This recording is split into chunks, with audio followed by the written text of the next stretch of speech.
ETF index mutual funds నేర్చుకుని stock మార్కెట్లో రాణించాలనుకుంటున్నారా? వెంటనే ఈ నెంబర్కి కాల్ చేయండి. నమస్తే అమ్మా. నమస్తే అమ్మ. అమ్మ, వినాయక చవితి శుభాకాంక్షలు మీకు. మీకు కూడా తల్లి, అందరికీ కూడా వినాయకుడిని పూజించుకుని ఏ రకమైన విఘ్నాలు లేకుండా జీవితాన్ని ఆనందోత్సాహాలతో జరుపుకోవాలి. మరి ఈ వినాయక చవితి యొక్క విశిష్టత, ఆ రోజు మనం పాటించాల్సిన నియమాలు, చేయవలసిన పూజా విధానం ఒక్కసారి ప్రతి సంవత్సరం చెప్పుకుంటూనే ఉంటాం. ఏ సంవత్సరానికి ఆ సంవత్సరమే కదా. అవును, క్రితం సంవత్సరం చేసిన పూజ మళ్ళీ ఏడాది చేస్తున్నాం కదా. అది ఏముందమ్మా వినాయక చవితి విశిష్టత అంటే, విఘ్నాలకు అధిపతి అయినటువంటి, గణాలకు అధిపతి అయినటువంటి విఘ్నేశ్వరుడు అవతరించినటువంటి రోజు. అందుకని ఆయన ఆరాధించినట్టయితే సంవత్సరం అంతా మనకి ఎటువంటి విఘ్నాలు లేకుండా అనేక రకాల పేర్లు ఉన్నాయి. వరసిద్ధి వినాయకుడని, విజయ గణపతి అని, అలా మనకు అన్నింట్లోనూ విజయం లభిస్తుంది, వరాలని ప్రసాదిస్తాడు, అనుకున్నటువంటిది కూడా సిద్ధిస్తూ ఉంటుంది అని. అందుకని వినాయకుడిని ఆరాధించుకునేటటువంటి రోజుని వినాయక చవితి లేకగా గణేష చతుర్థి అన్న పేరుతో, వినాయక చవితి అన్నది అచ్చమైన తెలుగు మాట, గణేష్ చతుర్థి అంటే సంస్కృతం, రెండింటికి ఉన్నటువంటి అర్థం ఒకటేనమ్మా. అది మనం చేసుకుని వినాయకుడిని ప్రత్యేకంగా పూజించుకుంటాం. అమ్మా, పూజా విధానం ఏంటమ్మా? పూజా విధానం అంటే, మనం ఏ పూజ చేసినా, ఏ వ్రతం చేసినా ముందు మనం నిత్యం చేసే పని చేసి తర్వాత చేయాలి. నిత్యం చేసే పూజా విధానం అవుతుంది. ఆ పూజా విధానం అంతా అయిన తర్వాత అప్పుడు మళ్ళీ వినాయకుడికి ప్రత్యేకంగా వ్రతం, దీన్ని వినాయక వ్రతకల్పము అన్న పేరుతో మనం వింటూ ఉంటాం. వినాయక వ్రతాన్ని చేస్తాం. ఈ వ్రతానికి మండపం ఏర్పాటు చేసుకుని, అంటే ఒక వేదిక, మనం ఇంట్లో దేవుడికి మందిరము, గూడో ఏదో ఉంటాయి, చాలా లేని వాళ్ళు కూడా ఉండొచ్చు కదా. గోడకు ఒక ఫోటో తగిలించుకుని దేవుడికి దండం పెట్టుకునే వాళ్ళు కూడా ఉంటారు. అంటే పెద్ద భవనాలు ఉండాలని లేదు కదా భక్తికి పూజకిను. కనుక అట్లాంటి వాళ్ళకి ఆ రోజు మాత్రం ప్రత్యేకంగా వీలైతే ఇంటికి ఈశాన్యముల, లేకపోతే అక్కడ వీలైతే అక్కడ, పూర్వకాలం ఆవు పేడతో అలుకునేవాళ్ళు, ఇప్పుడు ఆవు పేడలు ఎక్కడ దొరుకుతున్నాయి? అమెజాన్లో ఆర్డర్ ఇచ్చుకోవాలి. ఎందుకు వచ్చింది?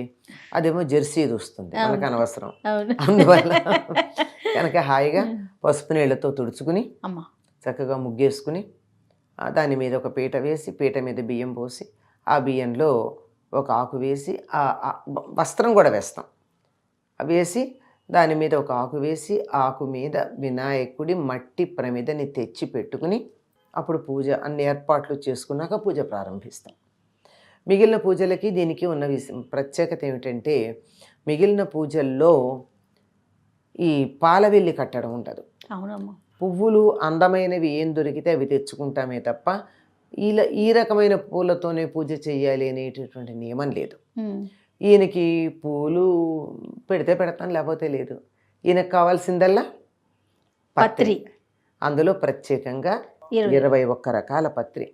అది కాక అందులో ఒకటిగా ఉన్నా కానీ ప్రత్యేకంగా దూర్వాయుగ్మ పూజ అని చెప్పి గరికతో చేసే పూజ ఉంది. ఇవన్నీ దీంట్లో ప్రత్యేకతలు.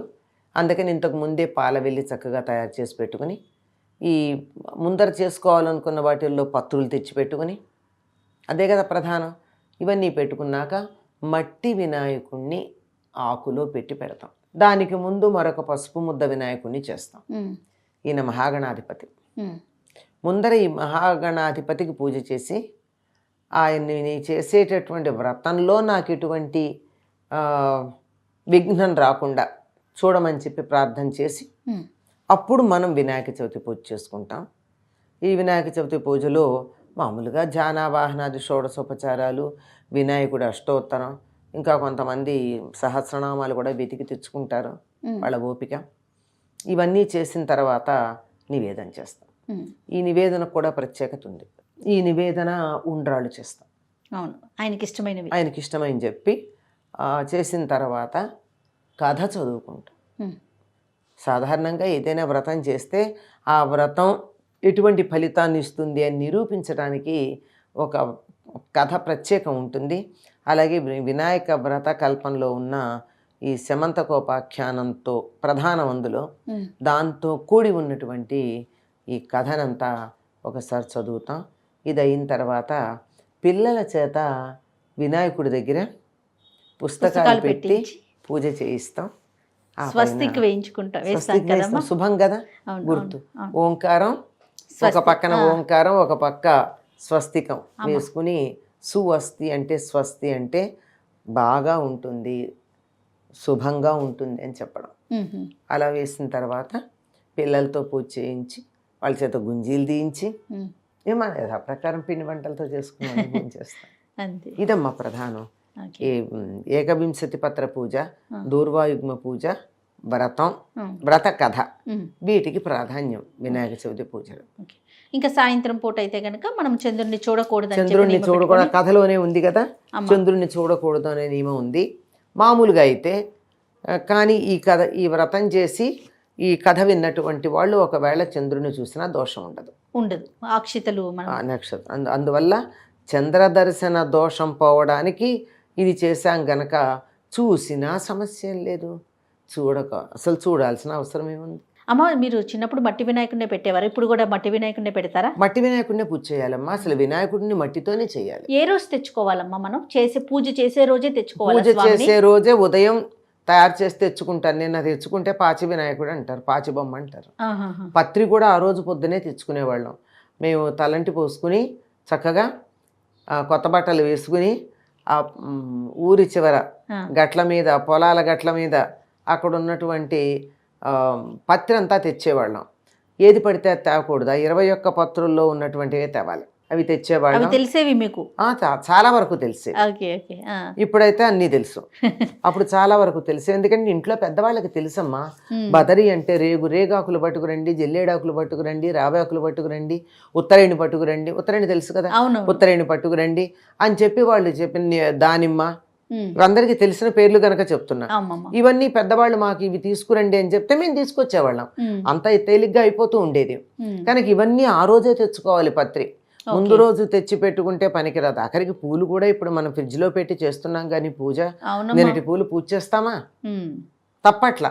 ఎందుకంటే వాళ్ళు తెచ్చి ఇచ్చినా 10 రోజుల క్రితం బెంగళూరులో కోసిన చామంతులు అయి ఉంటాయి అవి, గులాబులు. అంచేత వాడుతున్నాము. పరిస్థితి అది. అందువల్లే చాలామంది పద్ధతి తెలిసినటువంటి వాళ్ళు ఈ పూలు ఏవైతే ఉన్నాయో కొన్నవి ఇవి అలంకారంగా వాడతారు కానీ పూజకు మాత్రం పెరట్లో ఉన్న నిత్యమల్లె పూలో, పారిజాతం పూలో, శంకు పూలో, గరుడవర్ధన, నందివర్ధన ఇవన్నీ ఉంటాయి కదా ఇంట్లో, ఇవే వాడతారు ఎక్కువగా పూజకి. మరి పటాలకు అలంకరించడానికి ఇవి పెట్టుకుంటూ ఉంటారు. ఎందుకంటే అవి పనికిరానివని కాదు, నిన్నటివో మొన్నటివో అని. అది పత్రి కానీ మట్టి విగ్రహం కానీ అప్పుడే మా చిన్నతనం గురించి అడిగారు కదా, కాలువలోంచి బంకమట్టిను అచ్చు తెచ్చుకుని కూర్చుని ఉండేవాళ్ళు. మనం వెళ్ళగానే మనం వెళ్ళగానే అచ్చులో ఈ బంకమట్టిని ఇలా పెట్టి గట్టిగా కొట్టి అచ్చు తయారయ్యాక వినాయకుడిని తీసి మనకి ఇచ్చేవాళ్ళు. వాళ్ళ దగ్గరే ఉండేవి 2 బియ్యం గింజలు, 2 కందిబద్దలేమో కళ్ళకి పెట్టేసి ఆ బియ్యం గింజ ఏమో విరిగిపోయినటువంటి దంతానికి పెట్టి చక్కగా ఇచ్చేసేవాడు మన ఎదురుగానే. చూడండి, అంత ఇదిగా చేత మట్టి వినాయకుడితో మాత్రమే చెయ్యాలి. ఎందుకు మట్టి వినాయకుడితోనే చెయ్యాలి అని మీకు అనిపించవచ్చు. ఎందుకు చెయ్యాలి అంటే అసలు పార్వతీదేవి కదా మొట్టమొదటి ఈ రూపంలో ఉన్న వినాయకుడిని తయారు చేసింది. ఆవిడ దేంతో చేసింది? నలుగుపిండితో చేసింది. ఒంటి మీద ఉన్న నలుగుతో చేసింది ఆవిడ. కాబట్టి మనం మట్టి అది మరి ఆవిడ నలుగుపిండితో చేస్తే మనం మట్టితో ఎందుకు చేయాలి? ప్రకృతి స్వరూపిణి అయినటువంటి అమ్మవారు ఒంటి మించి తీసింది అంటే భూమి మించి ఇట్లా తీసినట్టు, భూమి మించి తీసినట్టు మట్టితో చేస్తున్నాం. అమ్మ, పాలవెల్లి అందరం పెట్టుకోవచ్చా లేకపోతే ఆనవాయితీ ప్రకారమే పెట్టుకోవాలా? అలా ఏం లేదని అక్కడ దీనికోసం ఆనవాయితీని ఇప్పుడు వినలేదు. అందరూ పాలవెల్లి ఎవరైనా పెట్టుకోవచ్చు. కొన్ని ప్రశ్నలు చూసానమ్మా నేను, అందుకని అడుగుతా ఉన్నాను. అయ్యో, పాలవెల్లి మా ఇంట్లో లేదు, మేము పెట్టుకోవచ్చా? మీ ఇష్టం అమ్మా, పెట్టుకుంటే పెట్టుకోండి, పెట్టుకోకపోతే కూడా ఆయన ఏమి అనడు. సో మన ఇష్టం. మన ఇష్టం. గొడుగు ఎందుకు పెడతారమ్మా స్వామికి? అసలు ఛత్రం అన్నది చక్రవర్తిత్వానికి అధికారానికి చిహ్నం కదా గొడుగు. చూడు, మీరు పాత సినిమాల్లో చూడండి, ఆసామి పొలానికి ఎడుతూ ఉంటే ఎండైనా కాకపోయినా ఒకడు వెనకాల గొడుగు పట్టుకుని తిరుగుతాడు. గొడుగు పట్టుకున్నాడంటే అర్థం ఏంటి? ఎండ ఉందని కాదు, అధికారం. అది ఏకఛత్రాధిపత్యం ఇలాంటి పదాలు వింటంలా. ఇప్పుడు కూడా ఛత్రం అన్నది అధికారానికి, దర్పానికి సంకేతం. చాలా సంతోషం అమ్మ. మరొక్కసారి వినాయక చవితి శుభాకాంక్షలు మీకు. మీకు కూడా తల్లి, అందరికీ కూడా వినాయక చవితి శుభాకాంక్షలు.